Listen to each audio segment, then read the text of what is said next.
Welcome back to the Corsair DreamHack Masters, everyone. That's right, we've already seen 3 best ones. We got one more coming your way in the form of Mousesports taking on the Ninjas in Pajamas. Both these teams looking to do something big here in Sweden. And, well, this would be a great start for them to do just that if they open their matchup with a W. Welcome back to the Corsair DreamHack Masters as Group B keeps on rolling along, and the Swedes from the Ninjas in Pajamas as well as Mousesports get their gear set up. We're going to try to walk you right into this matchup and tell you everything that you need to know before we get there. Once again, welcome back. Thank you to everyone that made this possible. My name is Trace Saranthus, and alongside of me will be Christine Chi and Chad Burchill. Yeah, Trace, just quickly, you mentioned big things happening in Sweden, and look, you and I, look at me. You and I, we travel the world together. We spend more time with each other than we would girlfriends, we would partners, when we would family. And look, I have a surprise for you, mate. I need you to join me around the front of the stage if you could. Yeah, we can. If you could just. I suppose that's one of the tools we have here. Is look, Trace, this is going to come as a shock. It's going to come as a surprise, mate. But oh my God, I've got you this. Oh my God, you with the Barons? You with the Barons? Look at that beauty. Look Chad, I can't believe it, man. Here's the problem, mate. You don't get to keep that. Unfortunately for everybody at home, that goes to the winners, not you or I. But it's pretty. Put it back. Put it back. It's pretty dope. We got to return it. We got to return it. We got to return it. Show the crowd what we have. Look at this beautiful piece here. I'm going to get nice and close. I'm going to get nice and close here. Look at this. This is what the winners get. They take it home, they wear it, and they have a good time. But anyway, let's get back to business. Now, Liquid have these, but as it stands, they're well on their way to not getting another one. But don't worry, that has absolutely nothing to do with Mousesports versus the Ninjas in Pajamas, which is what we're going to begin to talk about right now. Christine, did that catch you off guard a little bit? It did. It was beautiful, though. We've spent some intimate time together, so I thought, I thought we should make it official. For sure. Well, speaking a little bit more about Mousesports, I really enjoy watching Mousesports. I love watching what Kerrigan is doing with this squad, and I really like how he utilizes Frozen. I think earlier in this year, watching Mousesports make their runs in DreamHack Opens, Frozen seemed to be just a tool in Mousesports' belt, but now he's really shining. He's starting to get those frags to back him up, and he's not just used as that entry for spacing purely. He's able to put up those numbers on the board, and it's fantastic to watch. It is very fantastic to watch, and we are also watching Group B. Now, I want to kind of keep things rolling along here. I kind of want to get down to the nitty-gritty of this one because, again, we have one map between these two teams. It's not like we have a best of 3, best of 5. We have yet one map and a best of 1. So vetoes are going to play a pretty influential part in how this turns out. Yeah, and once again, we have another team with a roster change, right? Mousesports are going against Ninjas in Pajamas, the Swedish hometown heroes. However, they don't have GetRight anymore, and for a lot of Swedes, for a lot of fans of this legendary organization, that hurts, right? But they brought in Twist. He was just over there on Fnatic. He was doing the AWPing duties, but he's been dropped, and he can hopefully bring that over to NIP. But once again, the unknown. You know, we've got Plopsky here. He hasn't been there for very long either. So where this map is going to end up, it's a curious one, and you would say that Mousesports would be in the driver's seat just purely on the fact that they've been a team for a longer period of time, right? That's just how these things tend to work out. Yeah, I mean, that would make the most sense to me, Christine. Yeah, I would say so. And I mean, I think Plopsky has transitioned pretty well. I mean, he was probably Ancient's top fragger back when he was on that lineup. And coming into NIP, as we always discuss, when you're trying to transition just one player into a veteran squad, a squad that's been going at it for many, many years, it can be a little bit challenging to find out exactly how you can utilize that 5th player's strengths. And sometimes they struggle. That new 5th player struggles to find his rhythm within these new lineups. But I'd say Plopsky is doing well. He's transitioned well, and his numbers are absolutely showing.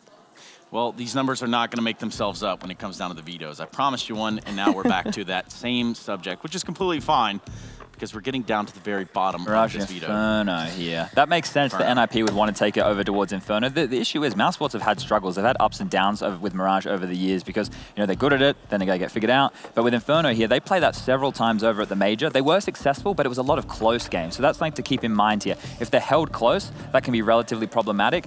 Their CT sides is where they do their better work. It is a CT-sided map, yes, but that's where Rops and Frozen, the two, I guess, star riflers of the squad, can just anchor and lock down those bomb sites. So that's one of the highlights they have. On the T side, that's when they need more of the Carrigans, more of the Chris J's to open up space and allow these individuals to come through. Now, you say Chris J, and it's funny because I actually want to talk about Chris J. I want to talk about this Mousesports lineup that seemingly keeps Chris J around for eternity. Well, they got rid of him, and then he comes back. They like to keep him honest. He's never really going to leave this team. Not at this point, but why would you? I mean, look what you've got to your left and your right. Yeah, and it's really hard to replace players like Chris J, right? He's got that veteran status, he's got that experience to back him up, and he's also got a lot of the more difficult positions on these maps. Generally, not the high fragging positions, the positions that really make him have to call audibles within the rounds and improvise and try to find and help out his teammates. Not so much exactly a support player, but more so along the lines of like an anchor top style player. And those players are pretty hard to replace. And Chris J does a fantastic job at that role as well. Chris J, hailing from the Netherlands. Now, we know that this guy can be flashy, Chad, but just how flashy can we expect him to be in current form? In current form, he doesn't have to do a huge amount of workload, right? It's something which he can whip out if it's necessary. One of the things I liked when he was in-game leading Mousesports before Karrigan came in was he would lead by example in certain situations, and he'd really take the round into his own hands by pushing on in and finding some entries. We all remember that round from New York on Mirage, so we know that the firepower is there, but it's not his role anymore, right? He can be used by Karrigan in a million different ways. They can either use him to help with the pack of the team, help with secondary calling, or just use him to entry frag, secondary AWPing as well. So he is a very, very flexible player, and people don't realize, you look at him, he doesn't look, like he's an older player, but he is, he's a veteran of the scene at this point. He's been playing for a long time, and with him and Karrigan, they make a very strong backbone for this unit.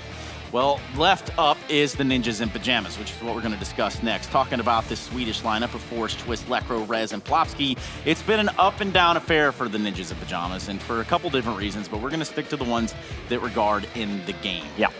Yeah, it has been an up and down road for Ninjas in Pajamas, and I'm excited about this Twist pickup. I know that probably there was a young up-and-coming opera that maybe they could have looked into, but you know what? This frees up Forrest, and Forrest has kind of had a struggle a little bit, and he's a veteran player. He's a player that whenever I watch, I appreciate his tracking abilities so much, and he's definitely very deadly within that server, but he's had not a consistent lineup of teammates to follow him up or for him to capitalize off of. And so it's definitely been a little bit of a struggle on the NIP side of things. And hopefully Twist coming in with being a primary opper kind of blends everything in for NIP.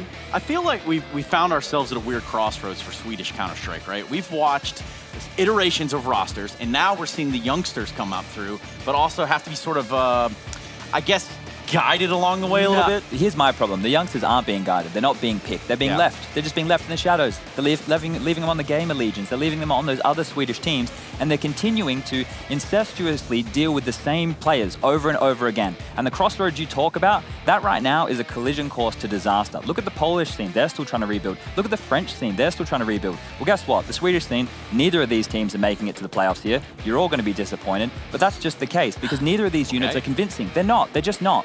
The rosters themselves, they're not the right personnel on the right teams. It just is wrong. Both of them. Fnatic and NIP. It's not a good glove. It's just not. Right? We keep going back to players who just aren't working. Let's take a gamble on the future, Sweden. Let's look forward. We're talking about all that. Let's get there. Forrest had his worst event ever at the StarLadder Berlin Major. His worst event ever. Yeah. Now, look, there was a lot of drama around this team, a lot of controversy around this team for a lot of different reasons. That would have heavily impacted him. He just had a kid as well. I'm not saying that Forrest is done. I'm just saying that right now, Forrest is a veteran that I'd keep around, but I'd bring in Nork. I'd bring in Hampus. I'd get a new in-game leader going. I would try a new direction for Sweden. So let me just ask this question to you, Christine, because you've been around, we've all three been around collectively a long time.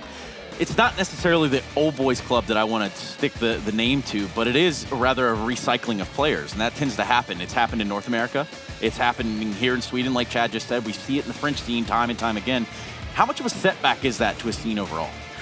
I think it is a setback because generally speaking, when you bring in these newer players, they have people to look up to, and the scale and the level of their playing field just rises exponentially as soon as they join that lineup. The types of nuances that we speak of in this game of milliseconds, it changes drastically when your opponents are a top 20 team versus a top 5 team versus a top 10 team. All of these differences is what that experience that we consistently talk about on the desk comes into play, and so you definitely need to start incorporating the younger talent into your vision or your goals, at least. People talked about this man on your screen right here being one of the future stars of Sweden. What happened to that? This is the question, right? These guys, they appear, you can see them, they're looking good, but they never have any fruition. The fact that we're still looking to NIP and considering Forrest to be one of the top 2 stars in the server alongside of Rez, what's going on, right? When they're not nurturing their talent and putting them in the right direction. Now, I'm going to get off here of bashing NIP. Let's start talking about cool what they... soapbox. Yeah, I guess. But we should probably talk about what the viewers at home think, Trace. Yeah, or just let them talk for themselves by using hashtag NIP or hashtag MOUS. That's with a Z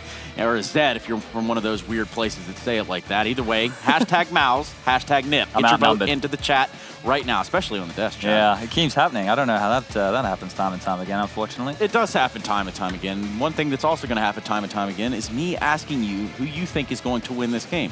We've got the factors for NIP. We've got the factors for MOUS. We've got just about everything we need when we look at this from a distance. But when you really put your finger on it, Christine, where do you stand? I got to go with Mousesports here. I think Ropz is one of the fundamentally most gifted players we have in this scene. If you watch him, he hardly ever makes mistakes in that server. Sometimes it's not the best because he's always trying to play that perfect CS, but yeah, Mousesports with Karrigan, and it's going to be a battle for NIP. Okay. Was I clear enough before, do you think, with my prediction? Well, I mean, I can reiterate it. Rewording it, it is what it is, Chad. I mean, honestly, I guess you could give it another go. Yeah, I think NIP are going to win this one, Trace. Probably, 16. No, look, Mousesports are the favorites, right? We don't know what NIP are going to have, but let me give you a condition where NIP can win. Rez playing well, Plofsky playing well, Forest playing well, and Twist getting some kills with the AWP. That can happen in some kind of a world. Yes. That could happen, and this is a big world that we live in right now, Chad. One of the hugest. One of the hugest worlds. The biggest one we know, actually. Yeah, the only one we know, but for some reason, yes, you have done it. I'm glad they did that, because when they do win, and people will only, because no one actually is listening to us right now, we're muted, right? They only see the prediction. They're like, wow, Sponge just predicted NIP. So everyone's going to think I'm on board. So you've kind of counterpicked yourself. Exactly. Counterpicked your pick. Yeah.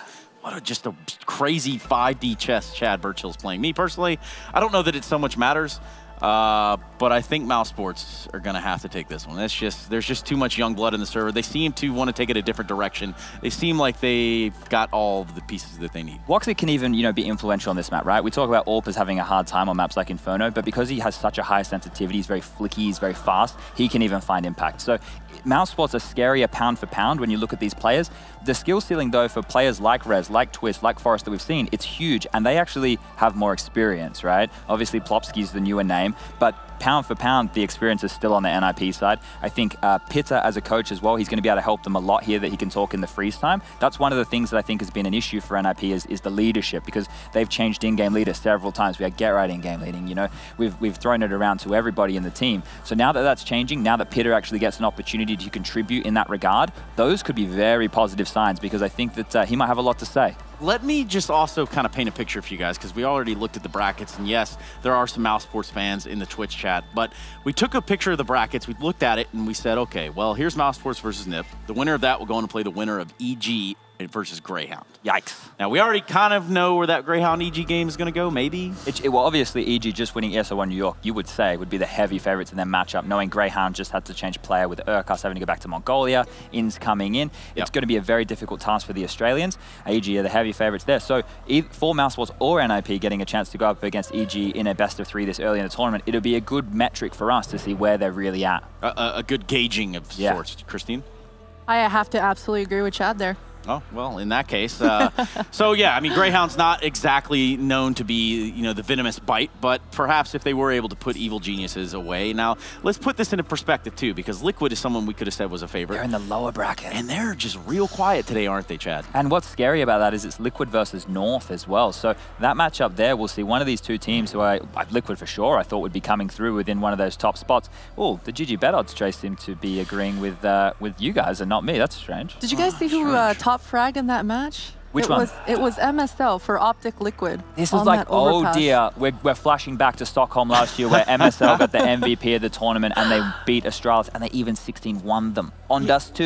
Yeah, there's something about Overpass. I feel like Overpass and in-game leader oppers, those thinking about Nitro, thinking about Art, thinking about these players that are in-game leaders, they seem to really shine on Overpass opping.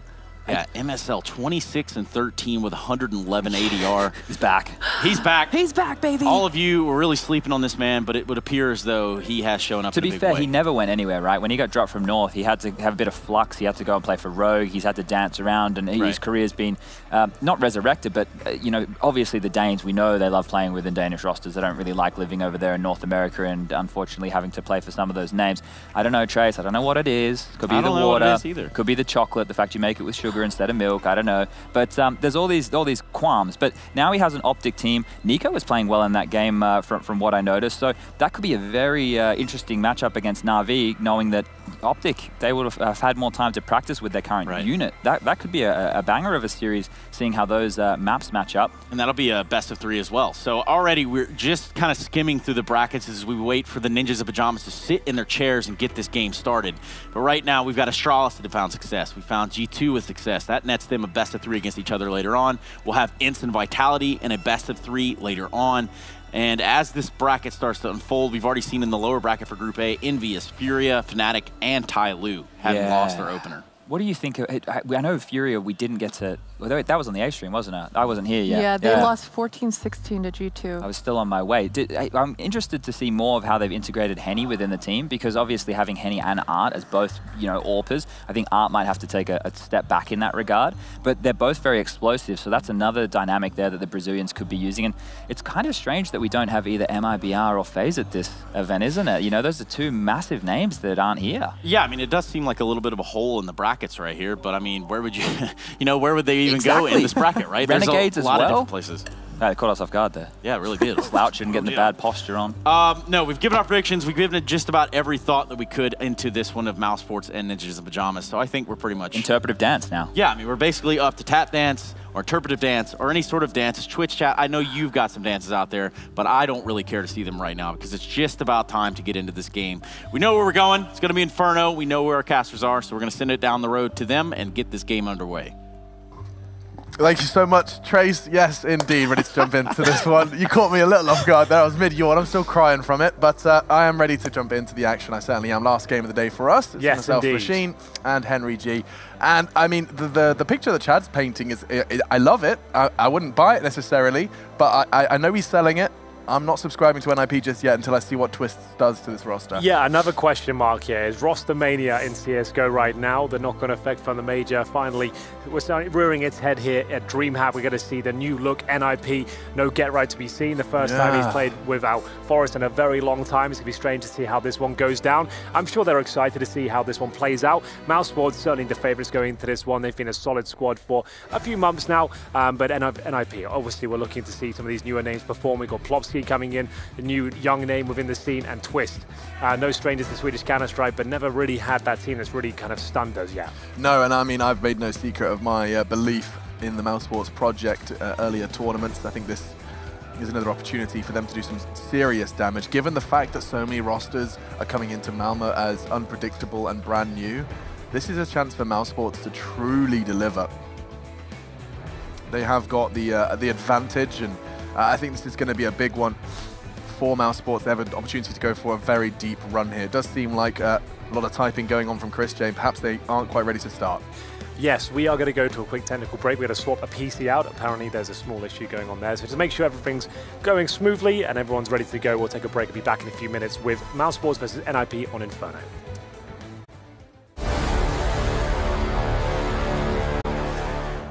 Corsair DreamHack Masters continues live from Malmö. I'm Machine, he's Henry G, and we've got ourselves Mousesports versus the Ninjas in Pajamas. We've just swapped out a PC. We thank you for your patience, and as the fist bumps come in, it's time for Inferno. A lot of analysts dividing opinion between Mousesports and NIP, expecting big things with the Twist edition from some. Me, leaning much more towards the Mousesports boys. It's a chance for them to exploit a lot of the roster trials and tribulations other teams are experiencing, and a fast one straight down mid. Working out so far. Great work from Chris J and Robs to get things started. Very aggressive start here from the CTs. They exchange blows towards middle, and it will be a 3 versus 3. Carrigan left towards the B bomb site alone. Chris J tucking himself in towards the quad position. In terms of HP, they're pretty level right now. No utility left on the T side whatsoever, and now it's up to their Plopsky to work out whether it's going to be the B bomb site or A as their final approach. Volking towards the apartments, and Forest with the bomb does investigate towards middle as Chris J confirms that position is still clear. Yeah, Chris J's timing's perfect. Double peek from Woxic. They can even catch their backs turned. That's precise. And that's the bomb. Lekro is going to have to go back to the drawing board and back to his teammate Plopsky to work things out, because from now on, Mousesports have full control of their explosive device. Nothing you can do. They vie for control. It's just going to be a fight. Time for some deathmatch down middle. Who can put the crosshair in the right place first? It seems that the frag onto Woxic will force Chris J to back up and back into the driving seat or NIP. Yeah, absolutely. Carrigan's pushing down towards B, but Chris J isolated here, alone on the A side. Needs to try and find the heads, but he picked the bullet to his instead. He's going to come down to the 1 versus 1, surely, but no. Somehow he makes that one work. Very precise finish there. Mousesports looked like they had the upper hand there, but NIP with the 2 versus 1 towards the A side should have at least got a bomb plant out of that, but they leave with nothing.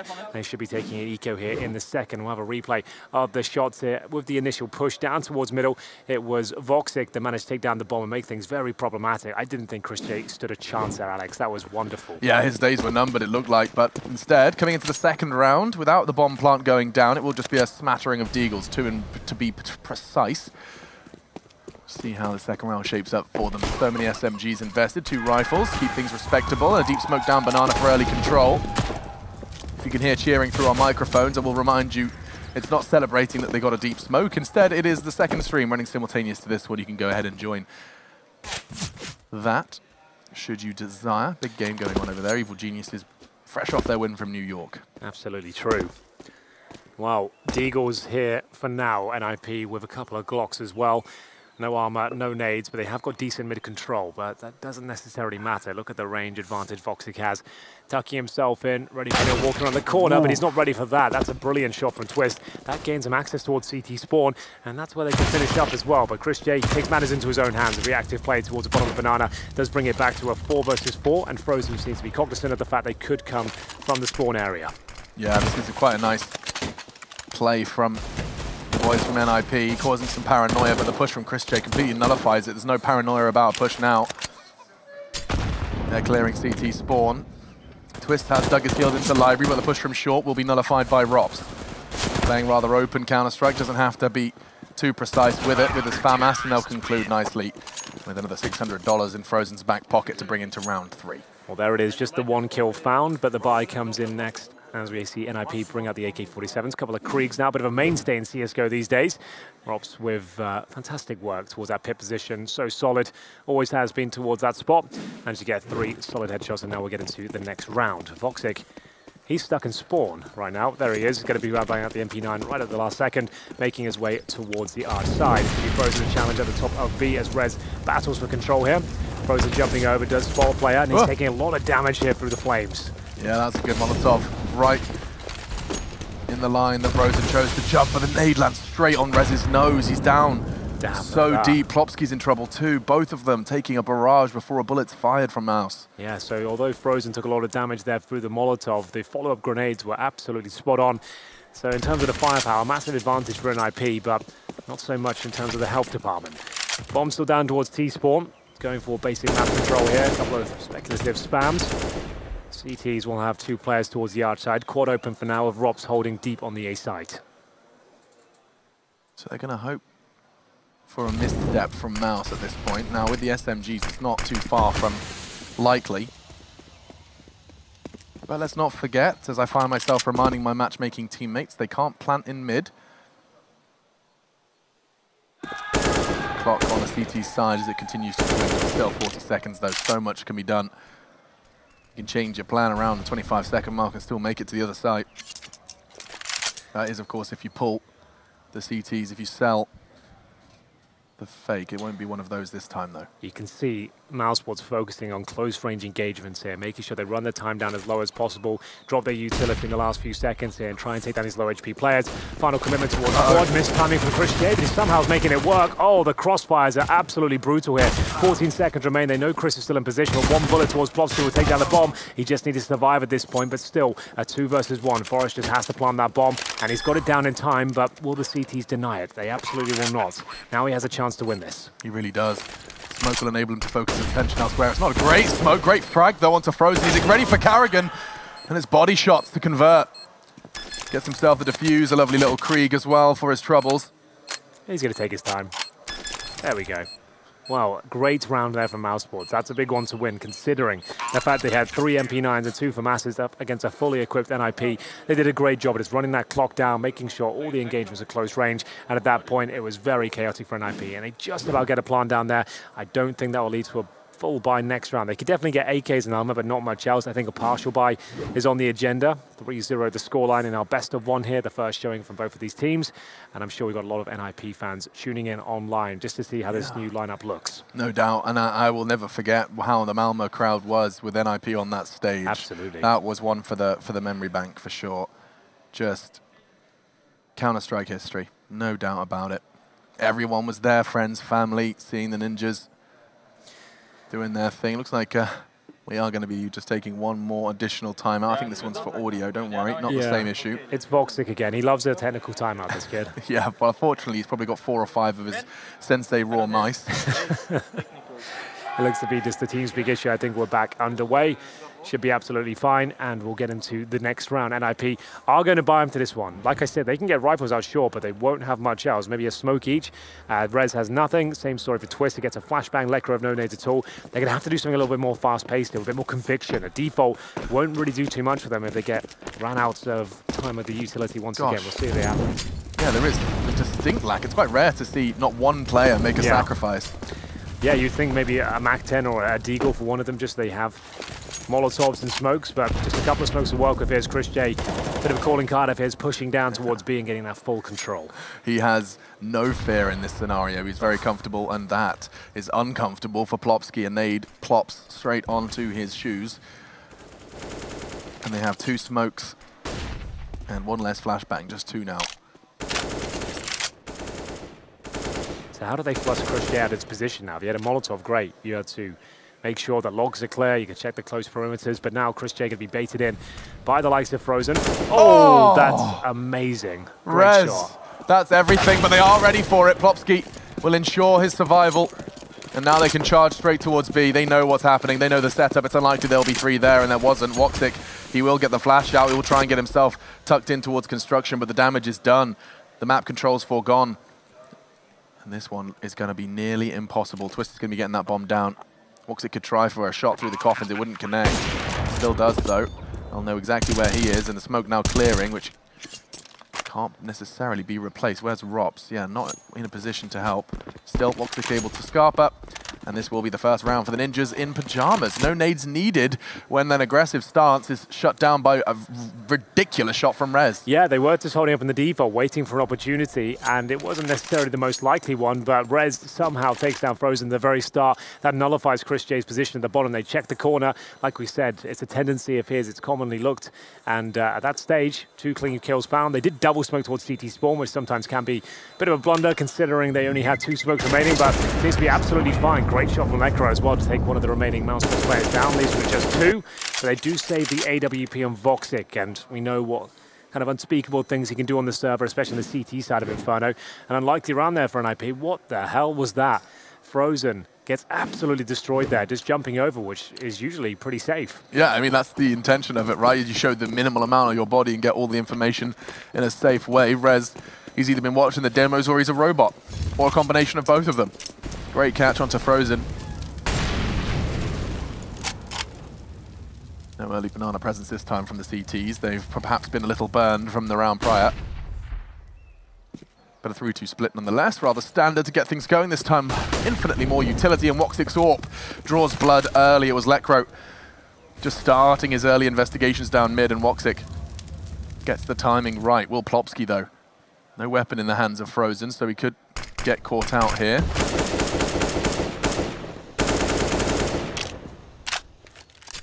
My favorite game on Inferno, it's count the CT smokes. 3 still remain as one's deployed early. They need to stop probing for a bit of intel here, Mousesports. Maybe flashing over towards B, maybe getting some bits of intel as to whether the T's are posturing outside the bomb site here. They are running out of those very important smoke grenades. You can see they've got a distinct lack of firepower as well. In terms of the setup, NIP will have 3 players outside B for now. Lekr already going down, courtesy of Voxic. Still a 5 versus 4. Frozen got tagged out slightly through the smokes. That's why he gives up his M4 and takes the MP9 instead. They still have a smoke towards the B side of the map. Chris J with no utility, but he'll have the rifle in hand. 30 seconds remaining. If Frozen can throw that smoke down now, they're at a perfect spot. Will it come through? There it is. Oh, it is exactly what you asked for. And that's going to make things awkward. Pushing through first. Rez, the MP9's perfect, but damage done and converted. NIP, 2 quick frags. Now the site is theirs. Woxic can't catch them through the smoke. It's another round they're going to have to save. There's nothing they can do about that. 2 hits on B and 2 rounds to NIP. Absolutely true. Frozen Smoke was great. I would have liked it to be a little bit deeper, but still, it's NIP running straight through. Plopsky and Rez finding the very important frags there. It looked like they were done once that smoke was deployed, but didn't quite have the firepower behind it. No frags found upon entry, and it will be the second round in a row for NIP here. 3 players survived, though. Mousesports will keep the AWP in hand, and an M4 for Karrigan, Robs with the FAMAS, but B Bombsight once again works out for them. NIP starting to get settled here on the team side of Inferno with 4 players surviving. Yeah, that's lovely. The first one could have been dismissed as simply an incredible shot by Rez, but the second, now Mousesports are going to have to get their thinking caps on. A clear vulnerability and exploited by NIP. Everything correlated. There was 30 seconds left. They had the players still standing. The smoke was arriving, but great fragging. It was all it took to get the Swedes the second on the board. And I mean, here on home soil, it does mean just that little bit more, especially given the heat NIP has seen recently. Twist joining this roster, looking for some redemption. Loss of Get Right. Big shoes to fill. And with just 3 weapons in play, Mousesports are going to have to rely a lot on Woxic. He's still willing to take an early fight. He wants to get them that early lead. Yeah, he kind of has to at this point. You can see they're taking pretty much full eco around this. He does get the first kill, but he pays the price down to 20 HP, but that might be enough to push him in towards the A side. You can see they've got a 3-man stack towards quad. That's Chrisjay, Robs, and Frozen. A couple of USPs there, but Robs has got the FAMAS, and I think he's boosted up towards the quad right now. I think that's a roof molly. Should they throw it, but it wouldn't have caught Chrisjay all the same. Looks like it's going to have him doing the flashbang dance and flood of frags. Robs with a double kill. That's massive. Yes, he was playing it from quad. Robs with enough, and Rez with a gap. He's about to jump straight into the jaws of a crossfire. Yeah, that was really impressive from Mousesports. That's exactly what they wanted to happen there. Send the AWP towards the B side of the map, try and funnel them into the 3-man stack there. Even with the barrage of flashbangs, smokes, and Molotovs, it wasn't quite enough. They took Chrisjay down, but they didn't account for Robs there with the FAMAS. Manages to pick up 2 massive kills there, and now they've got themselves a 4 versus 1. Rez, it looks like he's hitting absolutely everything right now. We'll have his work cut out for him to even get close to a bomb site here. Yeah, certainly with the time dwindling. CTs are in all the right places. Boiler, it's a tough angle to check. It's fed to him, 19 seconds. He just presents it back to Frozen, just a great timing. Will get that frag, upgrade himself to the AK-47, and Mousesports are straight back on the board. So far, the only success NIP have had has been with the B bomb site, and we can see that again from Rotz's POV. All attention drawn away from him. He didn't have a single bullet thrown his way. Yeah, that's really impressive stuff, and it will be another technical timeout for Mousesports here. Slightly struggling in that department once again, seem to be plagued with issues. Microphone once again. If you're not familiar with what happened over at the Berlin Major, as Mousesports seem to have a half-an-hour technical timeout almost every single game. Yeah, actually, this is a battle of the technical timeout teams. NIP no stranger to one. Some players in particular get plagued with it. It was Nothing who was telling us in New York that the record was set in his team by Shroud. 9 SSDs in a row. I don't even know how that's possible. With a default config, he said. I don't even know how you manage that, but either way, we're back underway. Mousesports now a little bit more financially sound. They've got rifles across the board, including a couple of AK-47s. Twist, though, the sniper of NIP, does open things up. Challenging for T-Step, Woxic maybe being a little bit overzealous there, and we'll see ourselves in a 5 versus 4. Great stuff so far. Now they can slow things right down and continue their default. You can see not so much presence from the B side of the map from Mousesports here. Yeah, going for the run boost and just jumping straight into the jaws of Twist on that AWP. I mean, that is a brand new presence for the Ninjas, is a confirmed AWPing presence when necessary in Twist. Previously, we've seen Forest dabble in it.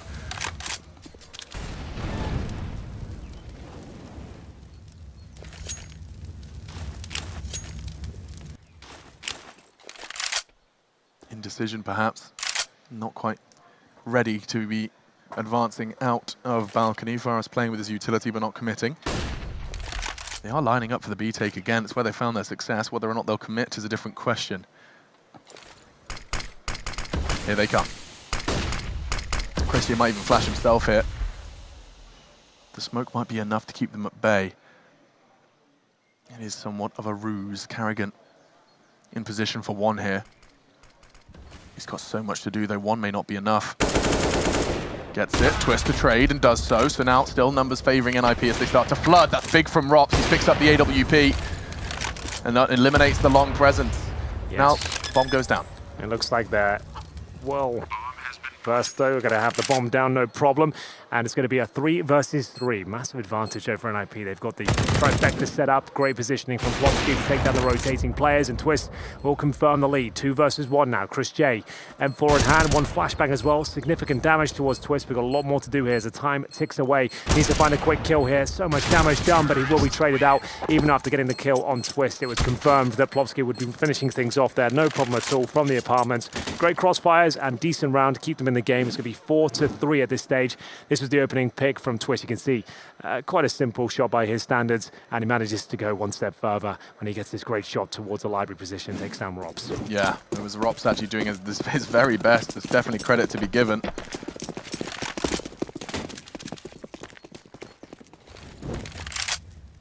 Just the AWP then in play. Woxic gonna be trying to set up for his teammates. He's taking the apps route for now, taking a leaf out of the retro AWP's handbook. Aggressive on apartments, you don't see this every day. And that's exactly why he's here. Hoping to catch a T unawares. Lekro, quite the contrary to that though, is just lying in wait for it. Knows the buy's not ideal. At this point, he's trying to get any opening pick he can. Woxic nails him. Takes down Lekro, and at this point you'd like to see him transition over towards B maybe. That's going to be the best chance he has of actually causing significant damage. They know it's an eco they're up against, so ideally want to try and get towards B quickly. You can see once again a 3-man stack on that side of the map. Similar mentality they had before towards middle. So Raz, he's been given the mission to clear out B, and that's exactly what he's managed to achieve. He's so lucky to be alive. Brought down to 8 by Karrigan's P250. But I will remind you, the bomb is not with them on this B mission. Twist is going to change that. Does retrieve it and knife out. 30 seconds. There's absolutely no utility to slow down NIP now. You can see Forest and CT spawn. He should be able to sabotage the efforts here towards the B side. He's checking the boost spot as well. Guaranteed frag, and should be the round as well, I dare say. That frag pretty much confirms it. Vox is going to have to save the AWP. Well done by NIP, very patient stuff there, making sure Forest got towards CT spawn before the full commitment. Got a little bit dicey there with Rez pushing through towards the B bomb side before they cleared things out, but no one swung from the Coffin's position, so it was absolutely fine. And once again, Voxy to save his weapon. But luckily, Rops has found the AK-47. So they've got a decent little package to take into the next round, but it will be NIP tying things up at 4-4. Speaking of 4, it's actually 4 players surviving for the NIP side here, so Money starts to get in a bit of more promising situation. Yeah, nice one for them, and damage done. It was Love Rez who took a boatload of damage from Karrigan. Plopski too. Couldn't quite find the conversion. So NIP start to build themselves up a nice little nest egg, and the T side has merit, it really does. It's going to be a 2 back-to-back, 4 in the last 5 rounds going the way of the attacking ninjas. Yeah, promising signs, absolutely. Nothing too flashy so far. Good fundamental CS. Money starting to stabilize though. Chris J bringing out the MP7. One of the few players that still opts to use that weapon. Don't see it too often these days since the MP9 came into fashion. And it costs so much more. Yeah, it does. 1,700 bucks. You really must have an affinity with it to choose it over the MP9, and that nade does land on Plopski, slows him down as well.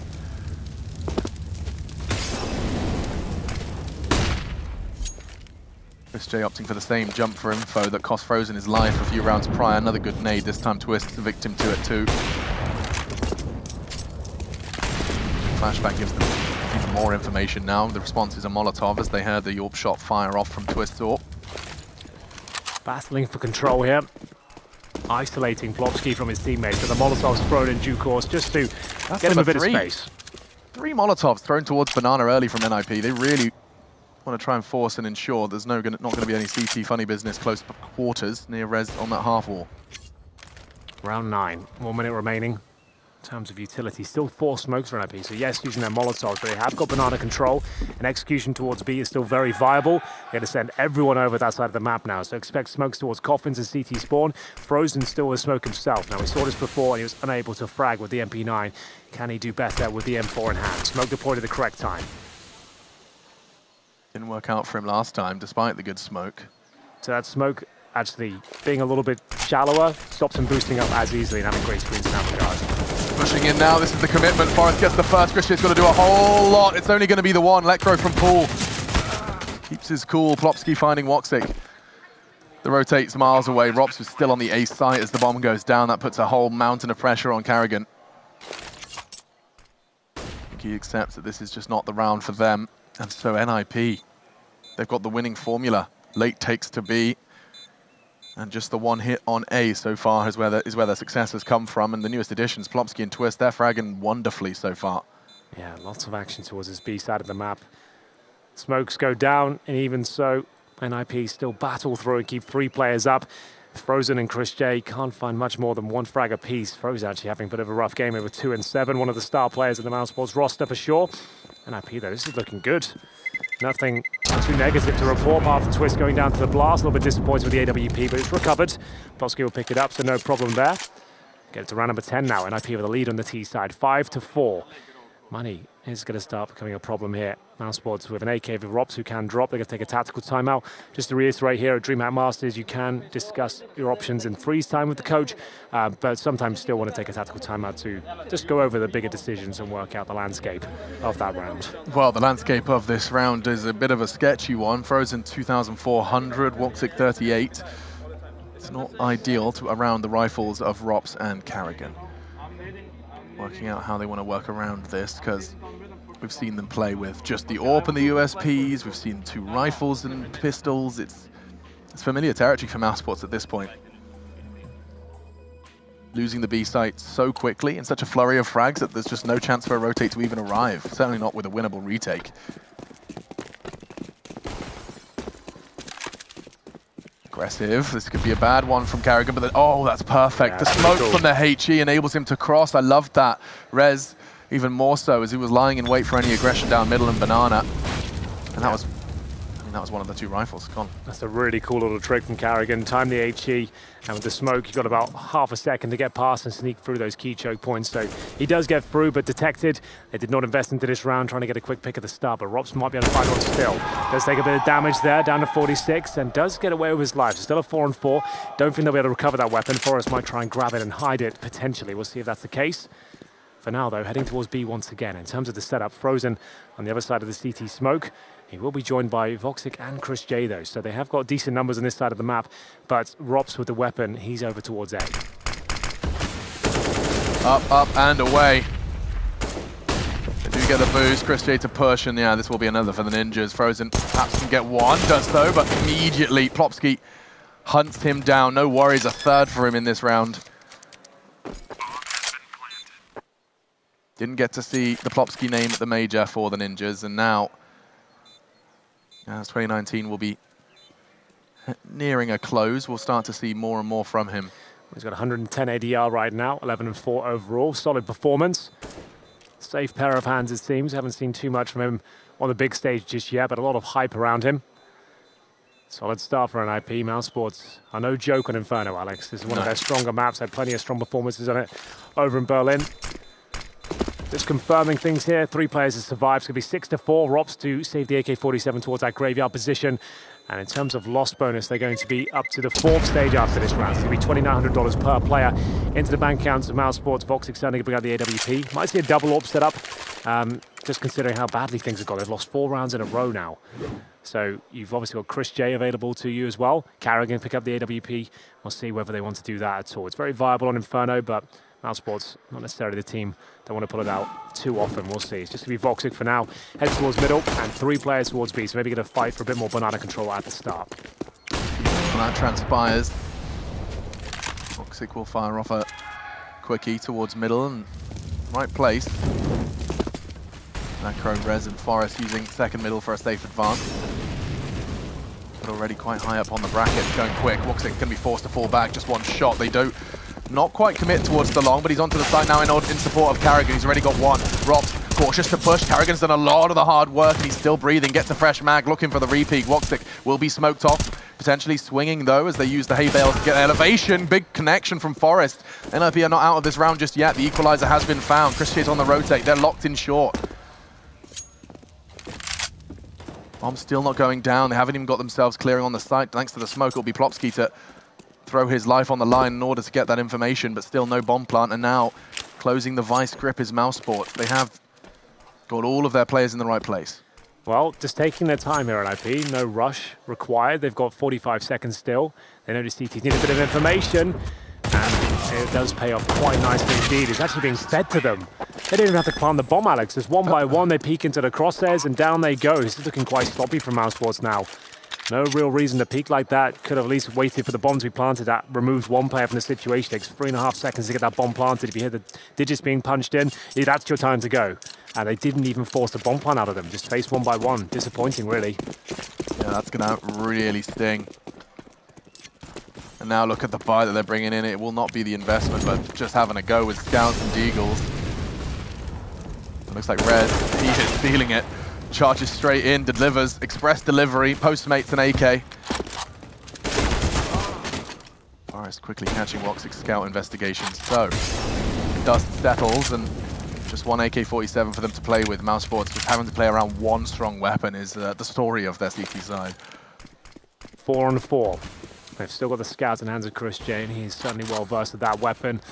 Over the years of CSGO, he's done some remarkable things with this particular weapon. Makes his way towards quad now, already found 1 kill. That was Rez, who was pushing quickly up towards B. Never really liked the solo plays when you're up against pistols. It's actually given away a rifle, even though they traded out the kill. Towards apartments they go now, NIP. Looking to get some mid-control as well. There'll be a flashbang, a perfect one of that. chrisJ has to pull back. Exactly what it needed to do. Plopsky gets the information, Scout shot fired. Rops, oh, he had a chance for 2. chrisJ could have got big damage off with his Scout there, given the damage done by the Deagle. Instead, though, it's Frozen. Thrust into the 1v2. He does have the weapon for the job. Picked it up early. With 2 to find, now the bomb will be going down. Plopsky, man behind the magic. Does have a smoke. Twist, however, throwing out his utility from pit. That does help Frozen create a visual for where these two remain. The smoke enables him to take the fight on towards site. Yeah, with no kit though, this is going to be a very arduous task. It'll be Plopsky to take him down in the end. And although they got the first frag, it was always going to be a very difficult proceeding. You can see Frozen not really feeling it right now, struggling at this point, 3 and 10. As we mentioned, a star player and a young one at that. Having these difficult starts will be difficult to recover. And we'll see Forest doing God's work there. Absolutely excellent, making sure he tries at every kill. And he had a really rough event over in Berlin, Alex. So it's good to see him turning things back up and looking solid again. Yeah, I mean, I think he took to social media saying that was my worst event to date and I need to change something. Back in, though, and starting his next event here in Malmö with a bang, joining Twist and Plopsky at the top of the scoreboard now. Kill spread quite extreme after the 3 names. It's just going to be Rez and Lekr0 with 9 frags between them, but 8 for the 2, Twist and Forest, 15 for Plopsky. Yeah, I suppose the Major was a bit of a wake-up call for him. You have to bear in mind, he's the last remaining legend of this NIP squad now. Everyone else is gone. Freiburg, Flower exist, and now Get Right, Forest is the last remaining member. If he wants to stay within this squad, at his age, he needs to perform. He needs to be putting the hours in, and it looks like he certainly has been. Looking very crispy indeed. Speaking of which, Plopsky's 15 kills for sure. That's excellent work. Switch back on the AWP. Double orb setup. We were expecting him with times to get desperate, and it will be chrisJ and Woxic to wield those weapons. Really need to set their sights on an 8-7 half. mousesports, the T side is coming. 4 just doesn't quite feel like enough. chrisJ, he's not keeping that AWP presence a secret. 4's definitely not enough on the CT side. mousesports just seem a little bit off today, a little bit flat. Still plenty of time. They can pull this one back to 6-7 rounds. Will be okay. Certainly not ideal though. NIP is starting to look very comfortable.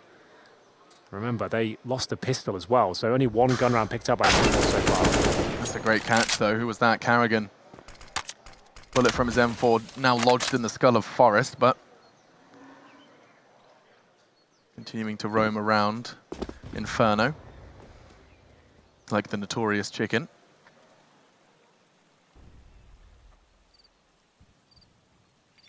chrisJ is going to be digging his heels into B. Fired off the early shots towards Banana, but they've given it up now, and Lekr0 has managed to crawl his way there. Does seem like it's all a ruse, though, as Bomb and majority of the ninjas head towards apartments. They're going hunting for property and the 9th round. Couple of smokes towards B. This is a bit of a fake there. You can see the bomb ready towards the apartments here. They're throwing everything they have. 2 Molotovs, 2 smokes, flashbangs. Does Lekr0 want to go in by himself? Time will tell. Bomb waiting towards the apartments. Hasn't caused much of a rotation, but perhaps that will. Nice work from Lekr0 here, but Rob's still ready and waiting. He can do well here. He can, and he will. Tagged up with another one, Rez. So tagged up. That was a crucial frag as well. That was the bomb. 2 seconds left, and he gets the bomb down. This round could be over in favor of mousesports. Had Rops found just one more bullet, the bomb could have got awkward. Still, Rops isn't done. Forest, he could finish him off from Graveyard, but he knows the retake's going to be coming in. The element of surprise is beautiful here from him. Crossfire established with Rez. They managed to sell that fake so well. Karrigan and Woxic both started to leave their positions, leave their posts. And now the bomb's half gone.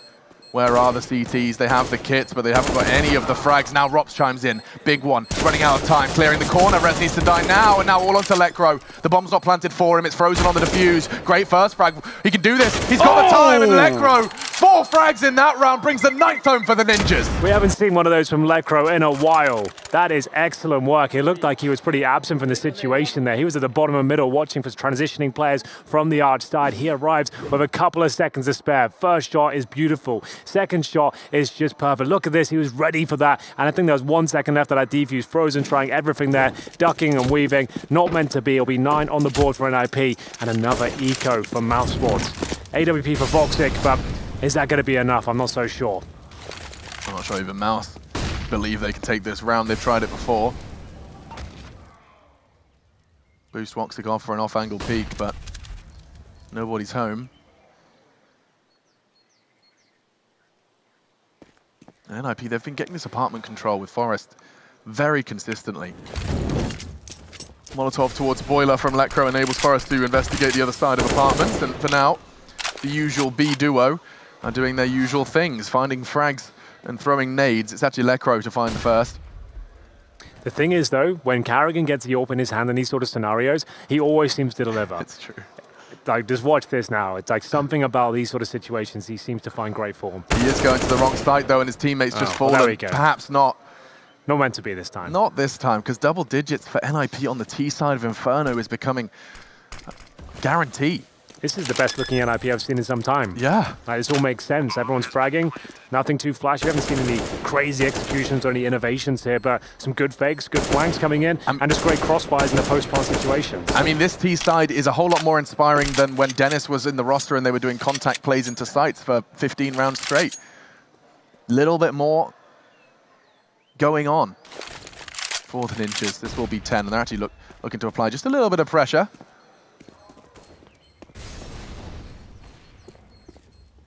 Oh, I say a little bit. My goodness, they are starting the pincer. Well, there's only 1 round left after this one, so I suppose why not? They've got plenty of money to buy up in the next round. If they even get one of these kills, essentially they need the one towards the AWP player, which is Karrigan. He doesn't want to swing any further, holding onto the weapon the best he can. Even if he has a nade land at his feet, he'll be okay.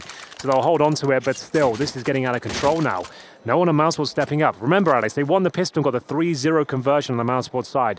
A single gun round so far. This is not the team we know and love. Yeah, well, I don't know what's happened here, especially given the map. I mean, this is a best of 1, right? Yep. You end up on familiar territory, desired territory, and for now, mousesports look shaken. Absolutely. Only 1 player has broken double digits on the mousesports side as we enter round number 15 of their CT campaign.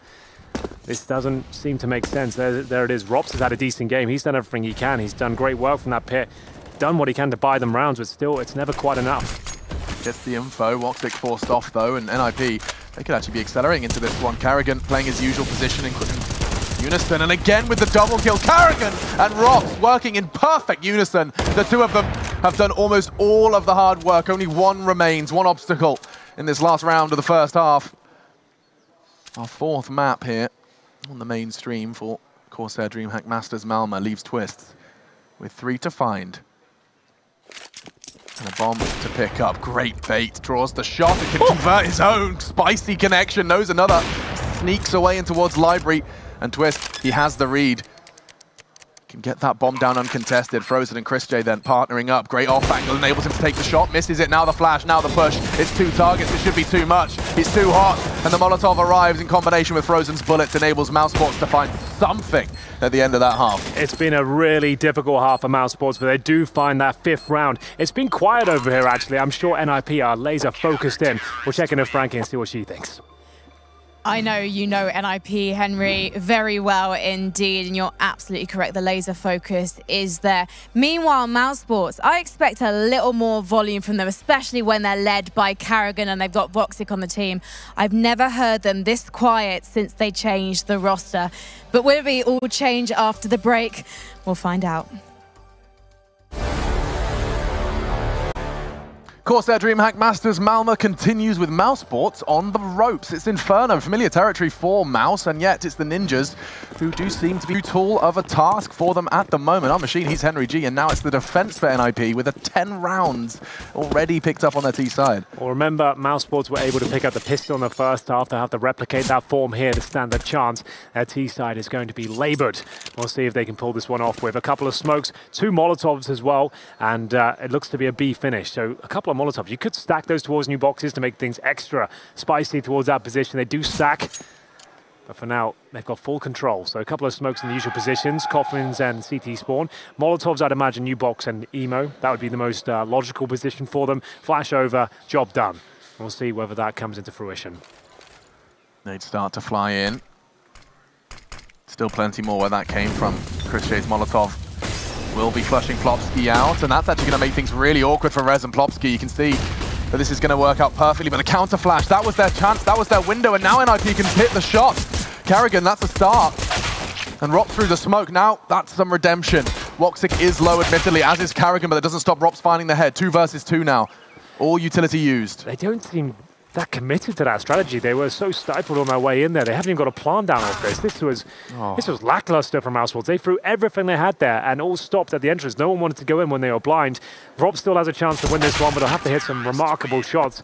Not going to happen. And if I'm karrigan, I'm really annoyed at the team with that one. Because you could see the thought process. It was perfect. You got both of the B players blind in the open, and their counter flash was enough to completely dissuade them all. Yeah, that's just not good enough for mousesports. The fact you all just stopped at that one point, I don't care if you flash. You need to get in and make things uncomfortable. Don't let them reset their aim while you run through a grey screen. You need to get in there and overwhelm them and get as close as you possibly can. That is confusing to say the least. It looks so good. Will be taking the first shot to the kneecap. Drops down to 14.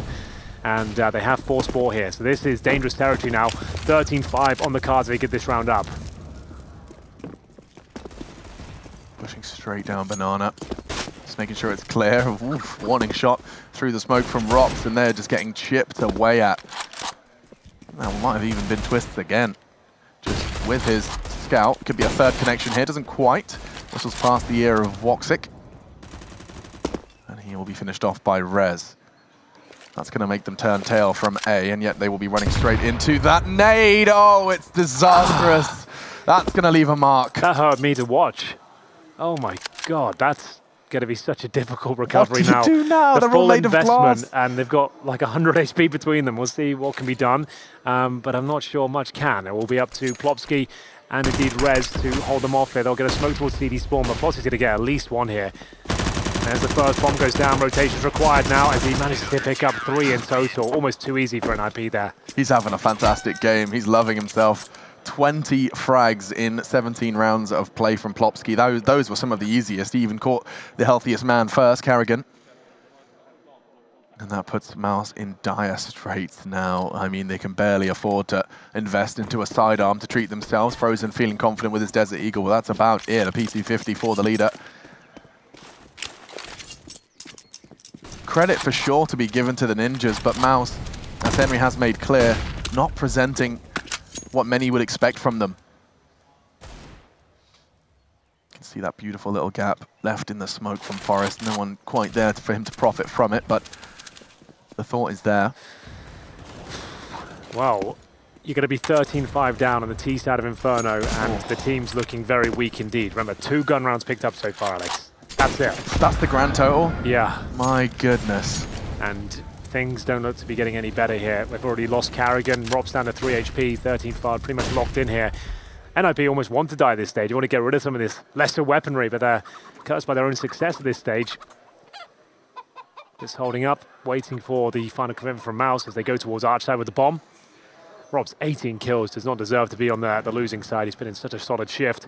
Frozen, a little bit absent by his standards, 5 and 14.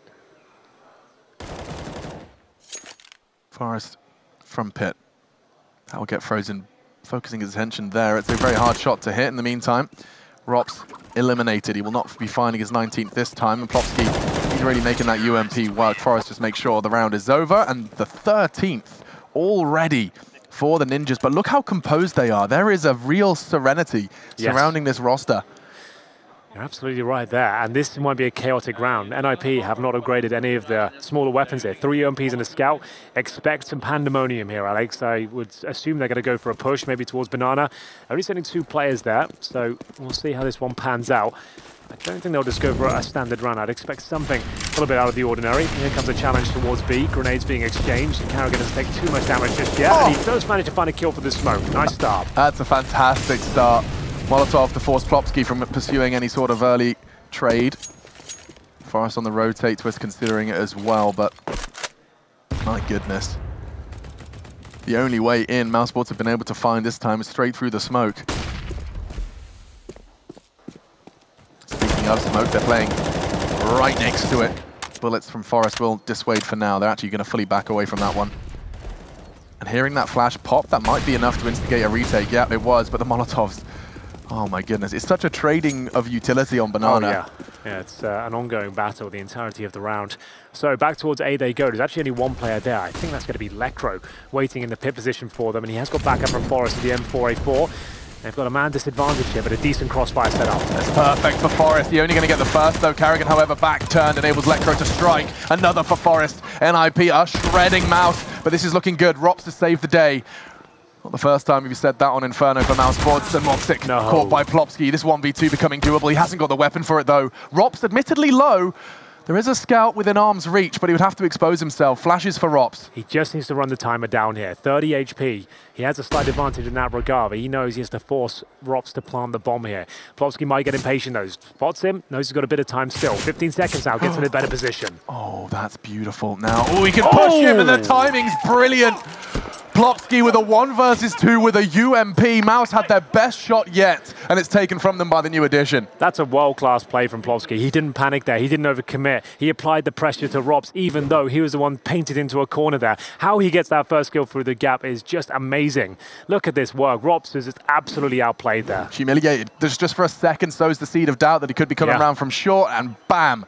Just as he starts considering the time and that plan. As the headset does go back on, Admin, you see, quick to check in on him, but all good. And 14 now to 5, NIP. There's a lot of Swedish fans with tickets to Malmö who are getting excited at the prospect. Early days, though. This is, of course, just their first showing. But a big opponent, and would be a very big scalp to take in their group, staying in the upper bracket. The lower bracket run with this format, it is just a marathon of Counter-Strike. You have to play so many best of threes, and if a team, as we've already seen, such as Liquid, on the other side of the bracket, you know, they mess up a best of 1, suddenly you've got best of 3s against the world's finest in your second game. Maybe Mousesports need a bit of a wake-up call here. This is just not good enough from them. They're looking so flat, but besides, we don't really want to focus on the negative. This is the best looking NIP we've seen in a long time. Like, this is, I'm inspired by this. This is actually something that could be palpable going forward. And remember, we have had some great performances from NIP in Malmö historically in terms of the organization. Very different lineups, of course, but they want to get on that big stage on home soil and show what they're capable of here. The crossfire setup does not work out. It's one that doesn't usually, to be honest. It always is a bit of a gamble. They've lost the first pick again, but they managed to recover it in the previous round. Can they replicate it? Cannot afford to let this one slip. An advantage for Mousesports. Previously, Karrigan was the one to bring it forward, and this time Frozen delivers an important one, his 6th. Spots the barrel. He knows exactly where he's coming from, and it's an easy shot for Twist to hit, and that's the equalizer. No trade possible. And Molotov will do absolutely nothing. He's already repositioned, drops towards Apps, has the only opportunity really to strike, but it's going to be about timing, and it's going to be about res. He's holding the apartments from sight. In the meantime, though, there is a wide open site for Mousesports, and Karrigan, his investigations are starting to bear fruit. Yeah, Rops doesn't have to do too much with this. They've confirmed B's clear. Now he can play for rotations. This could be a very difficult recovery situation, but there's no smoke down, but it doesn't seem to bother Chris J. He rails the shot towards CT Spawn. The bomb goes down. That buys some time here. Rotation's now possible. They can go for this. They don't have a smoke, Henry. The T side completely naked, and it cost Chris J his life. The bomb, however, is retrieved. That's a sigh of relief for Mousesports fans everywhere. And Karrigan's in trouble. That's a lie, because he hits the shot onto Twists. Time now, 9 seconds. He'll be getting that bomb down default. This does look like an impossible task for the two retaking CTs, made even more so now by Woxic catching Lekr0. Rez from the same spot, 3 to find, and Woxic, he's tucked in on that corner. It's impossible. Nice work to convert, and that will be the 6th. Well, there we go. Bit of a hollow victory there for Mousesports. You can see they're not fired up for this one at all. They're not really interacting with each other. It's quite quiet over there. Understandably so, but you need to keep everyone's head in the game. You need to be celebrating these successes and believing you can still do this. I don't see that from their temperament so far, but we'll see if they can warm up into the game still. Plenty of rounds to go potentially, but it is 14-6. NIP with the technical timeout now. It's been the only game today we've had issues, to be fair. Yeah. So we were due some. Yeah, I think it's just about the way the cookie crumbles. Lekr0, for a while now, has been an interesting conversation. You know, we saw his experiments in Fnatic. We saw him now back in Ninjas in Pajamas, and he was exciting. Do you remember his breakout? I think Malmo might have been his breakout performance. It hasn't all been sunshine and rainbows for Lekr0, though. It's so hard to maintain consistency at the top level of Counter-Strike, and I think he's one of the many that's been plagued by that. Yeah, he seemed to have dropped off in the last couple of years. He was a star player at one point. At the start of his breakout, he was world-class in terms of individual form, moved into an in-game leader role out of necessity almost, and never been a bad player, but never wowed the CSGO scene ever since he moved into that role. But he's always been a stable player for sure. Count on him. In terms of his performance right now, I can't tell you, he left the server. Don't know why I tried to jump into that. He's not on there right now, but he will be getting back in momentarily. Definitely skilled and hopefully going to shine once again with this new roster. They seem inspired. 13 frags to his name now as the headphones will go back on. He is back in the server. 2 rounds is all NIP need in order to take themselves a huge scalp. Yeah, that says it all. Karrigan doesn't look happy about the situation, understandably so. They've got so much work here to do. There is a buy available for NIP. Last round could have fallen in their favor due to the fact that Mousesports had no smokes for that B plant. Chris just had to play heads-up Counter-Strike face towards the CT spawn area with the Krieg. Managed to make it work, but it could have fallen apart. The flank from Twist with the AWP looked like it could have been enough to deny the plant, but luckily he missed out on a very important shot. They're screaming now. They're back into the game. They're very happy about it. Yes, indeed, and so are we. High flash towards second mid from Twist. It was to set up Forest for a quick glance in his aggressive APS stance, but he's not going to find anything.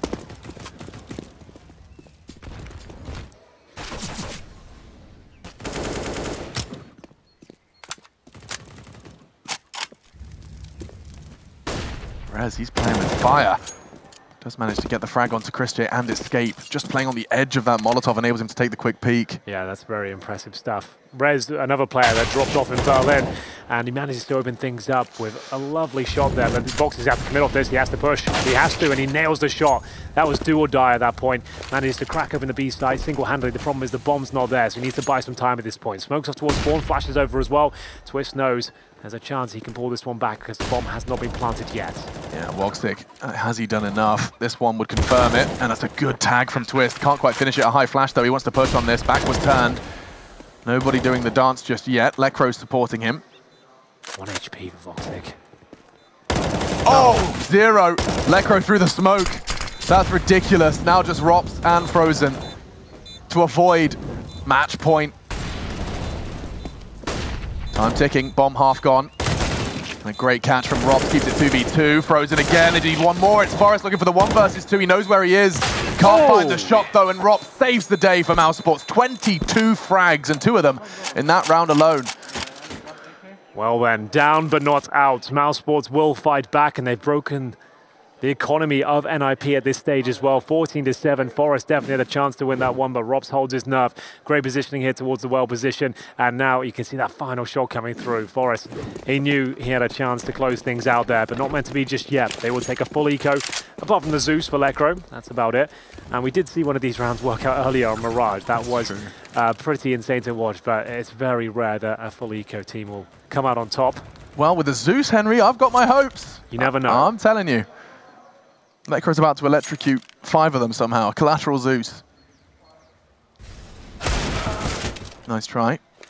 The only real investment was the Desert Eagle, which has been picked up by Twist. He's going to juggle both of them away. Has a secondary to fall to.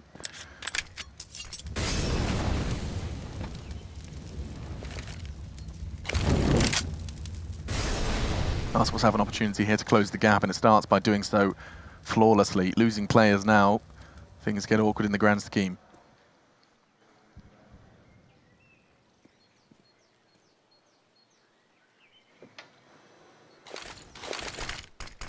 Smoke towards Library. This will be their commitment. Yeah, shouldn't be too much of an issue here at all. That's a nice shot from Karrigan. Shoots with conviction, finds nothing but frags on the other side. It's going to be 8th round on the board here. Mousesports start their long and arduous campaign here on the T side. Christian to get a couple of freebies here. No problem at all. Should be able to get the final frag even with a bullet to the face. 5 players survive. Starting to look a little happy about it now. Start to believe. Not quite smiling, but the fist bumps look like a little bit more encouraged now. Yeah, there's a little more jazz in that fist bump there. But arduous is the word I would use as well. This is going to be quite the long road back for Mouse, as that's the 3rd in a row. NIP yet to break 14, yet to break the 15th, excuse me. So 3 rounds straight. Bit of spring in Mousesports' step now. Looks like they want to do something quick. He's getting a lineup at around the 90-second mark.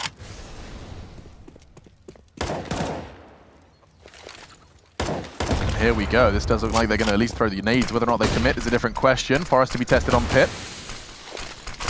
Preemptive smoke to fake the presence. He's actually looking to relocate. It's fast, and Lekr0's dealing with it. Forest 2 from Pit. Another one over the edge of the smoke before Karrigan can get to him. Now 2v2. Yeah, Karrigan's done everything for Mouse. Yeah, he's done a great job. He's the one keeping them in this. 3 kills for himself, still alive and kicking. Didn't take any damage for that one. They've actually got a huge advantage. There's barely any opportunities here for NIP. They do have smokes and HEs over. They need the Pit together now. They'll actually probably take down the player there. We'll see if that's the case. It could be Voxic lying in wait towards the Pit on top of the bicycle right now, waiting for their moment to strike. They do not have a kit right now, so they need to get their skates on. Karrigan has been so good in the second half. The star player of the T side for sure, trying to keep him in the game. Sprays wildly, and it will be Karrigan looking for the ace now. That's his 4th picked up. Looks like they've done enough to win the round, but will he close things out? He absolutely will. It's 5 kills for Karrigan, keeping the dream alive. Now you can see them starting to believe, Alex. Yep, Stern. Karrigan, 5 frags in that one. The fact that he got 3 without taking a point of damage, let's see that from his POV. You can see the back was turned on Twist. He does catch Forest here on the 3rd as he exposed himself graveyard in pursuit of Rops. The last 2, his teammate distracting the 1st, and this was a lovely finish. Just dancing around that pillar, making it really difficult for Plopsky to take a shot. Brings us to 14-9, and now potentially 10, likely 10. Yeah, they're going to try and play this like a gun run. You can see they've got 5 smokes with their pistols, but they don't have the armor. It's still an eco, but they're going to try and whittle down the clock, which has been a bit of an issue for Mousesports in some of these rounds. Just need to release that pressure, get to match point, and then they can bring out the full gun run and play their usual game. But for now, 3 players towards B, as Karrigan has full control of the banana area. 21 frags to his name. He's going down swinging. Oh, Rez. That's a big first connection. He can do magical things with his Deagle. Perhaps this round is where it comes! And my goodness! That is something out of the comic books. So precise, so fast. Smart from Voxic. Voxic is throwing away weapons right now. Yeah, both of them, he did. Yeah, both rifles on top of the ledge there, so no one can recover them. Smart play. Bloody brilliant shots from Rez. Christian has had his head right in that vice. You said we've seen rounds 1 like this. Rez has put them in prime position to do so. Whether or not this rots the clock enough as well is going to be interesting. They still have 2 smokes to sit on, and Flames forcing them out of their comfort zone. Smoke will clear, and Plopsky's trying to time it just to perfection to hope to have the element of surprise instead. That's enough for him to confirm he wants to back away. 25 seconds is the full commitment. Rez, he's flashed and burning. 1 more would be the dream, but he's shut down by Frozen. Good damage from Plopsky. He actually gets another. Bullets into the legs of Rops, brings him down to half, but the bomb will go down. It's a 3 versus 2. Mousesports round to lose, and oh, tagged up Frozen. Big dink, down to 7. Only Kevlar available is on Lekr0. He's coming from Banana. He is their best shot. A smoke as well. No kit. Let's not forget that. Battered and bruised. Mousesports and Forest. He's already caught Frozen. It's all on to Rops. He's saved Mousesports time after time, but now 2 hunting him down. He's done enough. Forest caught. 1 man to find. It's Lekr0. He hasn't got the time for the defuse, and he gets the shot. Has he got time? Maybe I'm about to be shut up. Lekr0's on it. I think he might. I think he has it. It's so close. It's so close. Oh my goodness. 15 rounds for NIP. Rez started it. Lekr0 finished it. It's the round of the Desert Eagles. They're on match point. That's a rough way for it to go down. Rez opened things up with 2 headshots there.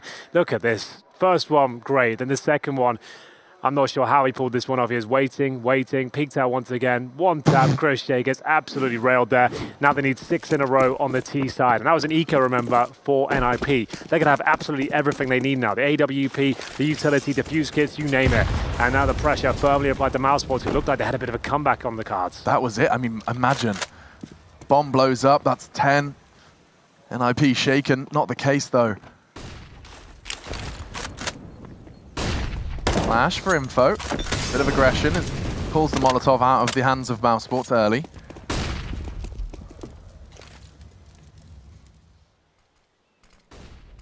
Four players investing the majority of their time early towards Banana. And oh, Karrigan, he really just wants to get this round started. We'll see a flash and a re-aggress. Plopsky falling out in the meantime.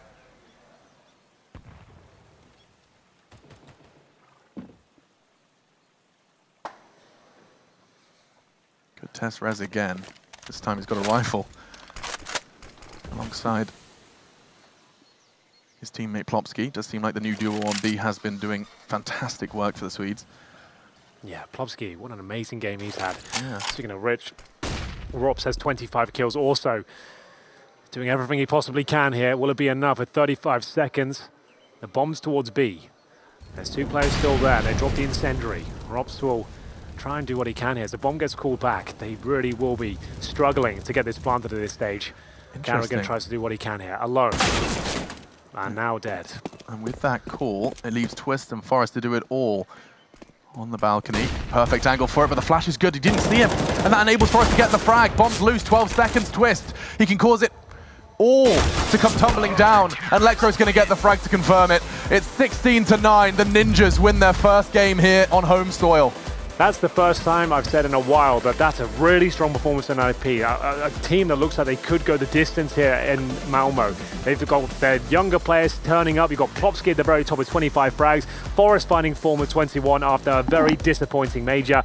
That's inspiring. And Mousesports, I have to say, they looked very flat. 5 rounds in their first half. Their CT half, Alex, after winning the pistol, it simply wasn't good enough. And you could see they weren't necessarily believing in their chances of coming back as well. They looked like they were just underwhelming throughout that. But still, towards the end, they did start to find some form. Karrigan trying to get them over the finish line there. Rops did everything he could, but still wasn't quite enough. No, Rops and Karrigan had like 40 frags between them, well over that, and the rest a little quiet. The one difference, however, of our analysts is they're quite the opposite of quiet. Let's head over to them.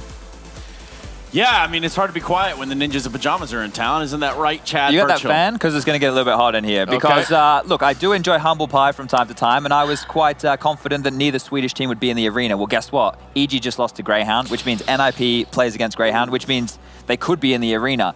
Also, they do have some stats here that I want to go over, right? Now, I stopped counting on the numbers because in that first half, it was just so ridiculous. I just wanted to throw the book out the window. They were getting a lot of opening kills. Now, I got to 4. They got more than that, but that was within the first, like, 8-9 rounds of the game. The ones I really liked was the responses, right? They got, the opening kill went against them, and then the next 2 kills or 3 kills, they were able to collect those on the T side. It was wild. So, as wild as it might seem, we have a young Plopsky ready to talk to us about their W. Actually, I do believe it's going to be via Frankie. So let's see what he's got.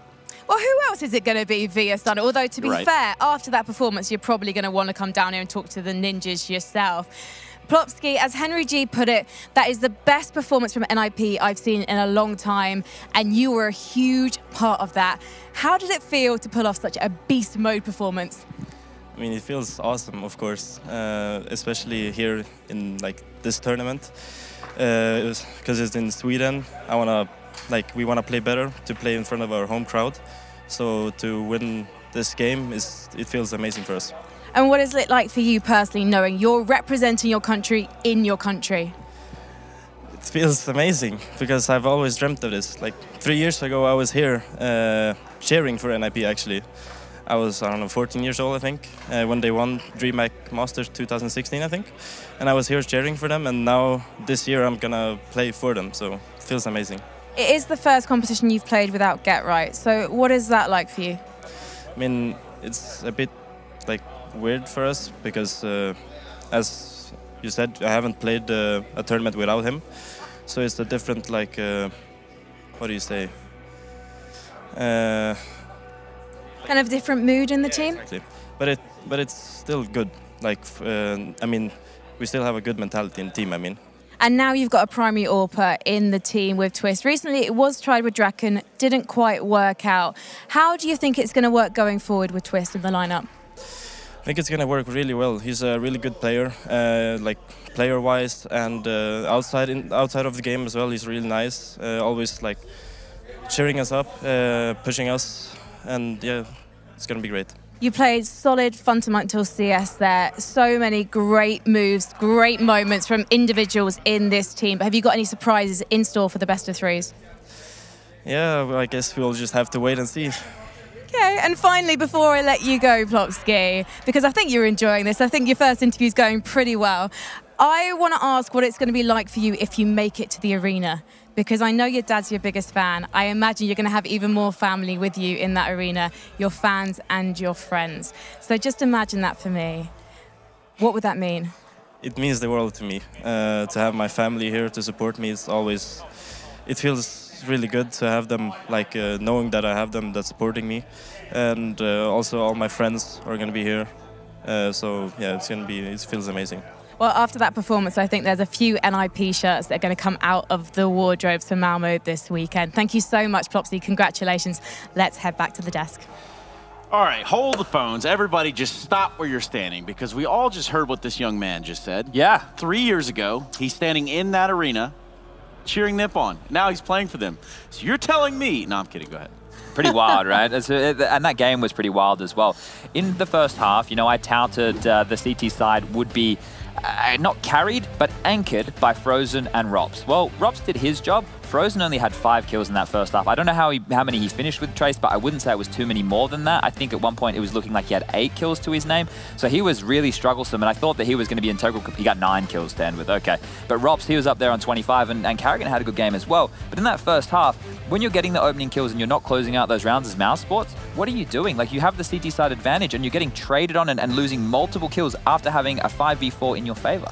Yeah, and mousesports started livening up a little bit towards the latter end of that half, but you're absolutely right. In the beginning, they just seemed really discombobulated. A lot of crossfires not going their way. Just the philosophy on that the defending side, it just didn't seem to mesh very well for mousesports in the beginning there.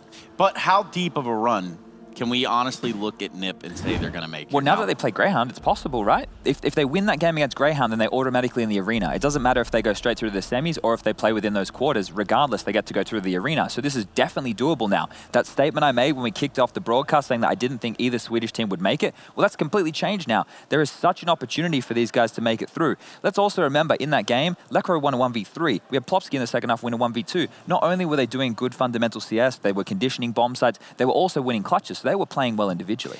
Yes. I wonder though, I gotta interject here. I wonder how much that has to do with Mouse underperforming a bit, because in that first half, as I mentioned, they were up 3-0. Then they lost almost every single gun round thereafter, ending that half 10-5. And that's just not good enough on 100%. The CT side of Inferno. Let's talk about some of these lost gun rounds, but let's do it with mousesports. Oh, let's take it to them right now. We do have Karrigan on the line. I believe he can hear us on the other end, smiling, even though there was a little bit of an L taken there. How are you feeling, Karrigan?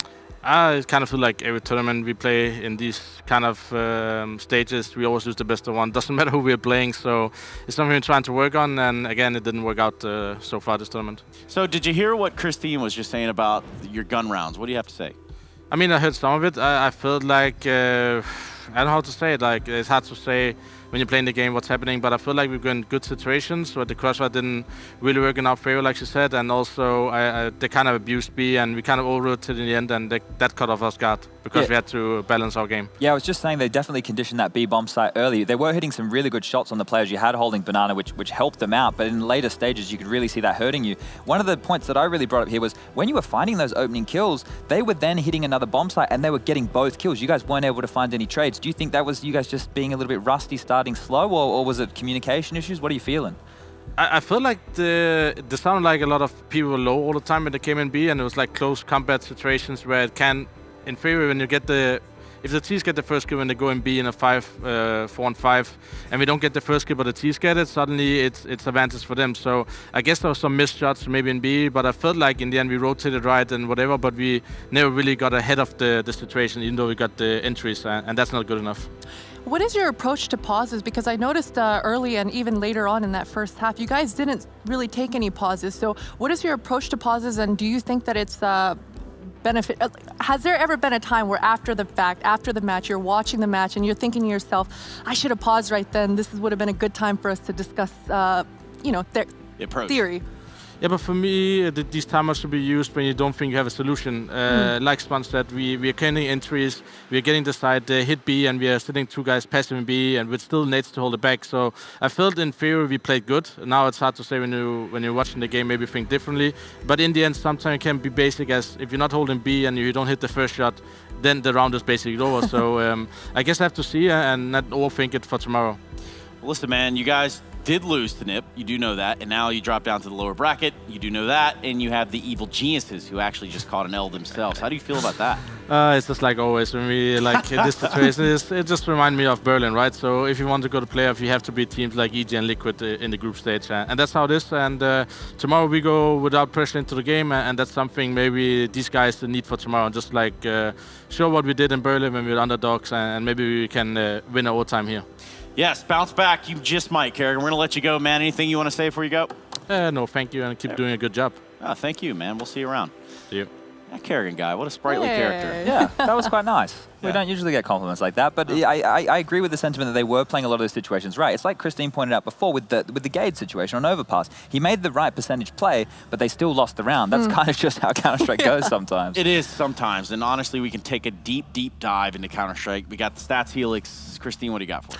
Yeah, so, you know, I wanted to highlight Kerrigan. He got an ace, and although Mousesports lost, I wanted to highlight a little bit why philosophy can be so crucial and so strong, especially in 2019 versus mechanics. When we think about Kerrigan, we don't necessarily think of him as the highest mechanical player that we have within the scene, but you're going to see here that Kerrigan just bulldozes his way straight into this bomb site. He's the first player in there, and he's going to be the last, and he also follows it up with that ace. If we can go into that point of view for Kerrigan and see his frags coming in here, I just really like his eagerness to get into that site, his conviction, understanding exactly where his enemies are going to be. Well, Chad, like I mean, I think even with his phase days, he didn't have a problem getting into the bomb sites first, and that's something that is a testament to a leader within a team. For sure, and you know, he knows that he is not necessarily the most mechanically skilled player on the team, and he's opening up space. So by going for a wide swing like that, it's not necessarily because he knows that's the best play. That's actually the play that's meant to get him killed, and the information from him is meant to go out for everyone else. So Rops, Frozen, Woxic, they can come in and get the kills.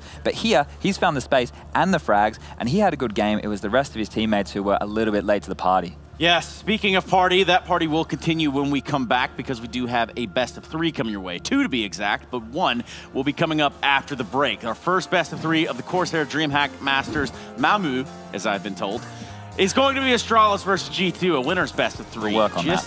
Yeah, we're going to work on it in the meantime. You guys grab some popcorn and get ready for what's going to be a banger of a matchup. We'll be right back.